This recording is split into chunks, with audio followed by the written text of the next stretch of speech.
Hi guys, what's good, what's poppin'? It's your girl Dabelu, but you can call me Dabby. Welcome back guys. If you're new to my channel, make sure you subscribe, and if you're already a subscriber, thank you for coming back. And in today's video, as you can already see in the title, we're going to be talking about 10 things you need to know about getting admission in the University of Nigeria. Okay guys, so we're just going to get right into the video. The first thing you need to know is basically UNN has 2 campuses, actually 4 campuses. But you that is getting admission, you don't really need to know about the remaining 2. You just need to know about these first 2. So there's the one at Nsukka, as the University of Nigeria, Nsukka, and then there's UNEC, University of Nigeria, Enugu campus. So UNEC is basically for law, business, architects, estate management. What else? Oh, medicine, but from second years. NSK has popularly called Nsukka. NSK has majority of the first year. So NSK has pharmacy, medicine first year, med lab first year, microbiology first year, radiography first year. So as long as you're in medicine or you're like medical related, your first year is going to be in Nsukka. It is only business, pharmacy, business, law, and estate management, architecture, all of them that start first year from UNEC. The rest do first year in NSK and then come to UNEC from second year up before going to UNTH, which is like their teaching school in Enugu. Nsukka campus is a whole lot larger than UNEC campus because, well, there are a lot more courses there. Medicine people, they're the only ones that move. So they move from Nsukka campus to Enugu campus in their second year. So that's basically it. So if you're watching this video now and maybe you're thinking, oh, what campus will I be in? As long as you're in medicine, medical, anything related, computer science, arts, social science, engineering, you're going to start your first year in Nsukka. Law, business, estate management, architecture, that whole faculty, you're going to start your first year in Enugu. So yeah, that's our first question. Then our next question: what does each faculty wear? So in UNEC, a lot of the faculties there wear uniforms, but in NSK, many of them don't wear uniform. It's only pharmacy that wears uniform in Nsukka, only pharmacy. And then other departments have like their uniform days. So like mass comm wears uniform on Mondays. Linguistics departments, they wear uniform on Mondays. Library and information science, they wear uniform on Mondays.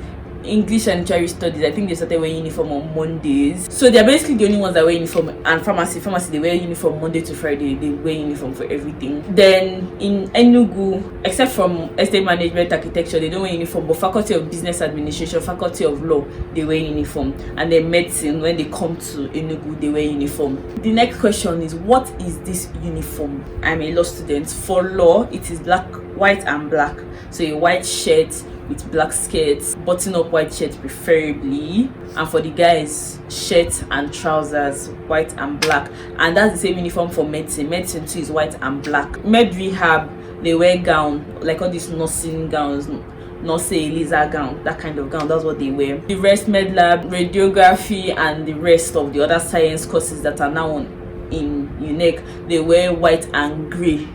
Is it grey or ash? That brighter one, that's what they wear. Business admin, like the whole business faculty, they wear blue and black, like blue shirt and black trousers or skirts. I think their girls are allowed to wear trousers, so it's just blue and black. That's for Enugu campus. Then from Nsukka campus, mass comm wears blue and black. Pharmacy wears white and grey. The other departments, they have their colors. So like library and information science, I think their color is beige, like an off-white kind of color, and black. English and literary studies, it's like a fuchsia pink and black. But just know that if your faculty wears color and you're in Nsukka, it's not really compulsory until they sell it for you guys, and they're going to end up selling it for you guys. So I'm not sure you need to be bothered about the color. Unless you're going to Enugu campus, wear right from first year, or you're in pharmacy, wear right from first year, you're going to wear uniform. So if you're in business admin, the whole business people, law, mass comm, and pharmacy, you need to know your uniforms. So that's the end of that question. What color of hair should you make? Basically, you're not supposed to make loud colors in Enugu campus, because Enugu campus is more like serious children, serious people. So like law now, you can only make black or brown. but people have found ways around it that they make maybe a bright brown or something like that. But I just put that it's black or brown. For medicine too, black or brown. For business, I don't think business people have a specific hair color they're supposed to make. On pharmacy, black or brown, that's about it. So just know that make black or brown, unless you're in another department. Other department don't really care about their colors, but for all these ones that you're wearing uniform, you have to look responsible, if you know what I'm talking about. So black or brown. Then the next question, what type of shoes are allowed? You wear your normal school shoes, not like your normal buckle up school shoes or your shoelace kind of school shoes, like what's it called, is it dollies? Like all these really flat, there'll probably be a picture of it here, like just flat shoes basically. Then if your department has practicals and stuff like that, people that have practicals usually wear trainers, or that's just for their practicals, because you know it's chemicals. You have to wear like cover shoe so that chemical don't burn your leg. You shall get. It's also about your department. So each department that wears uniform, just know that they always look like, try to look corporate and stuff like that. So like law, medicine, pharmacy, they wear like flat shoes. But if you're in other departments that don't wear uniforms, to be honest, they wear anything. You can even wear sandals to class. You can wear like fancy slippers to class. But if it's all these professional courses, you have to look professional. That's basically it. Now we're going to hostel allocation. There's really not much to say except hustle to get your hostel. Me, what I did was, I had a few friends in this school before I got admission, so I called them and asked them, oh, which hostel should I get to, which hostel should I avoid, or stuff like that. Just try and make inquiries before you get your hostel. The time period for first years to get hostel is actually quite longer than the rest, and they have more allocation than the rest of the school. Also, you just need to know the faculty, the hostel that is close to your faculty basically, because it's really a really big campus, so it has to be a trackable distance and you don't have to spend money on shuttle. Even though you can trek, take it from me, I've trekked almost around that Nsukka campus, so it's trekkable. But are you up to it? Can you hold yourself and be trekking? That's the question you get to ask yourself. But actually check the proximity. And like now, there are some hostels that have better advantages than the others, like Mary Slessor Hostel in NSK.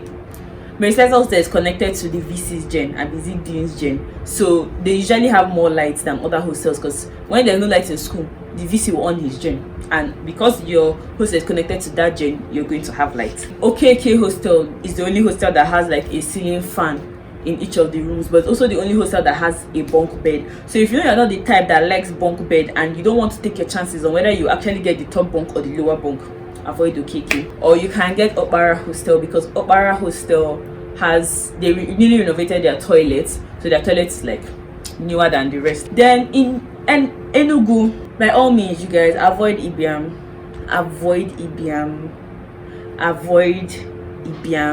Don't say I did not warn you. Avoid Ibiam. Presidential is like the connection hostel.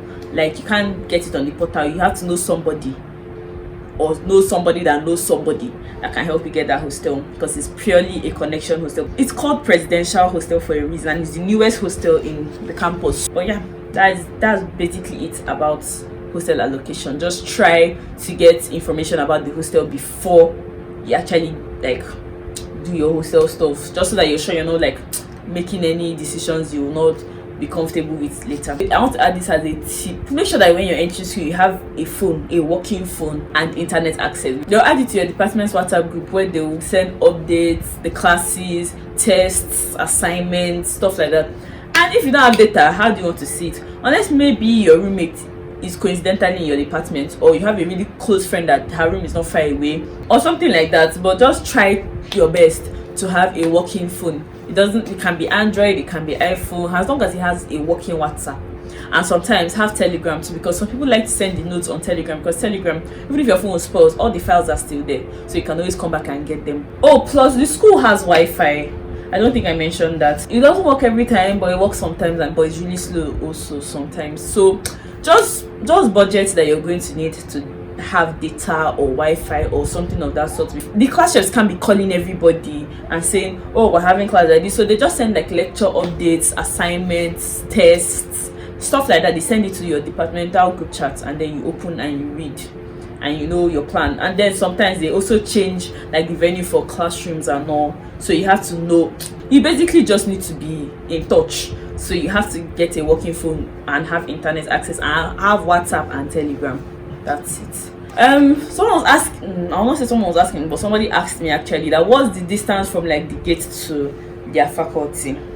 So normally I don't really think I gauge distances because there's usually shuttles that run across both in Nsukka and Enugu campus. So both of them have shuttles that run from the gate into the school and around the school premises. So I don't think I actually gauge that. But if you want to walk in Enugu, it is an okay walking distance. You can actually walk there maybe like 10 minutes or so. But in Nsukka, I do not ever advise anybody to walk from the gate into school because it is a very long walking distance, like a very long one. Like you don't want to be doing that. You that thinks you can walk, that you have trekked all the way in your life, you have been walking, don't do it. Don't do it. I say don't do it in Nsukka because your leg is going to pain you. And if you're walking from the gate to a class, because of how long the distance is, by the time you get to your class, you're going to be tired. And I'm sure you don't want to be tired. There are shuttles, and shuttle charge is like 50 naira, but I think in NSK now is 60 naira or 70 or about that. But I know that Nsukka recently increased their shuttle prices, but Enugu is basically 50 naira. Just prepare your shuttle money if you're coming from the gates. But if you're moving around in school, the distance isn't actually that far. It's a trackable distance. I will always say it's a trackable distance because when I was there, I mostly walked a lot. So it's a trackable distance. How are the classrooms? Someone said, how are the classrooms? The classrooms are okay. It depends on your faculty. Law faculty, the whole faculty, they have their own building. So they have their classes. They put their classes in their building. They only have their classes in their building. Business administration, the whole faculty, they have two buildings. They have like two buildings, so your classes will just be between those two buildings. Then for I'm talking about Enugu campus now. Architecture, they have their whole faculty side, so they have their classes in that side. Then medicine, med lab, all of them, they usually have combined classes. So they used to use White House. It's like a hall, but it's a classroom. So it's really big and it accommodates like a whole lot. So most people that have like combined classes or classes in another department, they usually have it at White House because there's enough space there. Then for Nsukka campus, each faculty have their faculty building. So their departments just arrange and have their buildings inside of their faculty building. But if it's courses like GS, there's GS building, a whole building for GS building. So people usually have their classes there, or sometimes some lecturers just go there and have their classes. Departments just have their buildings or their spaces or places that they used to have class. Or if it's a borrowed course, you may have to leave your department and go to that department that you're borrowing the course from to have the class there. But that's about it on the classes. But that's why I always also say have a mobile device with internet connection so that you will get updates. Because if they say your class is in room 1 and the class is for 9 and you get there by 8:15 or so for your 9 o'clock class, by 8:30 they will not say no, it's no longer a room 1, it's now a room 3. If you don't have internet, how will you know that it's now a room 3? What if other people have not come? So you just sit down there and the class will start and they'll probably even take attendance and you'll just be there in room 1 doing nothing. So take my advice. I'm your big sister here. I'm trying to help you guys. So I know you guys are wondering, are there cult groups? Are there bullies? Are there thieves? Are there basically what you see in all these Nigerian, African, Nollywood university settings? Are there cults? I would say no, because personally I have never seen a cult member. I have never even heard of any cults, anything. But I do know that there are fraternities, and fraternities, I don't think they are cults, or maybe they started off as cults, but now they're just like clubs, but it's like a brotherhood or sisterhood or something like that. So they're just in a brotherhood, but it's not cults because they actually don't do rituals or do any of those I will cut your head kind of things. And then for the bullies, see, the thing about university is not like secondary school that someone will be saying, I senior you, I'm your senior, be calling me senior. This university, you call everybody by their name. Even if you're just in first year and the person is in final year, you call the person by their name. So it's just, I talk to you, you talk to me. If I don't talk to you, you don't talk to me. Do you understand? There's really no bully, except you're just, maybe you're intimidated by some, or some people have like loud personalities or loud this thing. So it feels like if they say, come, let's do this thing, you'll be like, yeah, man, let's go now, because you're not like, and you're not ready to start telling the person. Because if you tell the person no, the person can be like, why now? You now, I know a big girl, and that's not this university. See, do what you want to do and don't do what you don't want to do. I will say this university, nobody can force you to do anything except you want to do it.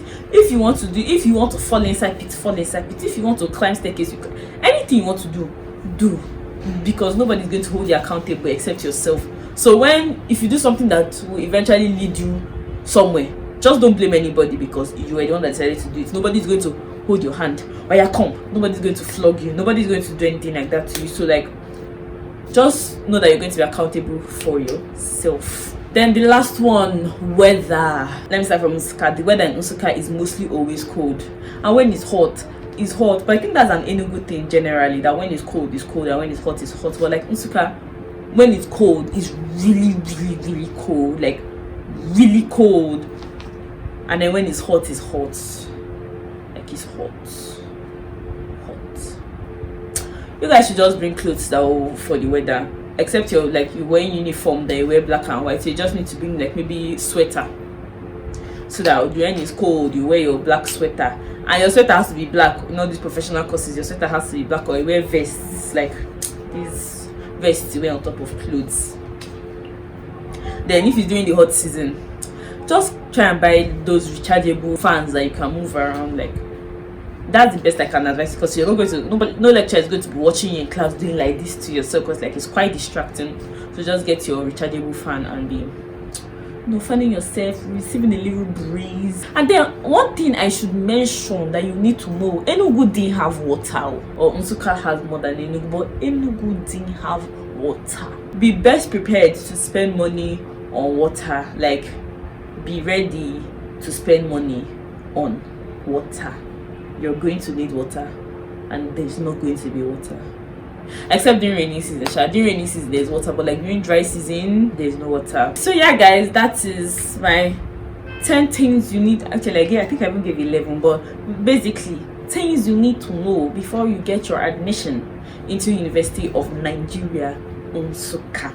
Thank you guys so much for watching. If you got to this part, as in where I am now, if you got this far, just put this emoji down in the description box. Let me know how many people actually got this far, and let me know how many people actually like this video. Any questions you have, ask it in the comment section. Write it down in the comment section. I'm going to use those questions to film another video, like a part 2 or like a more in-depth one, because this one I just covered the basics. But like, if you need a particular question answered, just put it down in the comment section, and I will compile those questions and make another video that will be more insightful for you. And I actually want to start a series based on like this topic, because I know a lot of people are getting admission now, and there are a lot of questions of how to go about this, how to do that, how to do this, how to do that. And even if I'm not in that department, because I'm in law, so even if I'm not in the department that you're entering, I know people in those departments, so I can always call them up and like we'll make a video together, and I'll ask them those questions and they will answer. So yeah, if you think you'll be interested in that series, make sure you let me know in the comment section. Just make sure, tell me that yes, this is me, I'm interested in this series, let me know. I'm your big sis. I'm here to help you. Okay, thank you guys so much for watching. Give the video a big thumbs up, because I'm sure you liked it and I'm sure it was insightful. Very big thumbs up. Subscribe if you have not already subscribed. Like, do it now. Subscribe right now. Subscribe. And yeah guys, I'll see you in my next video. Bye.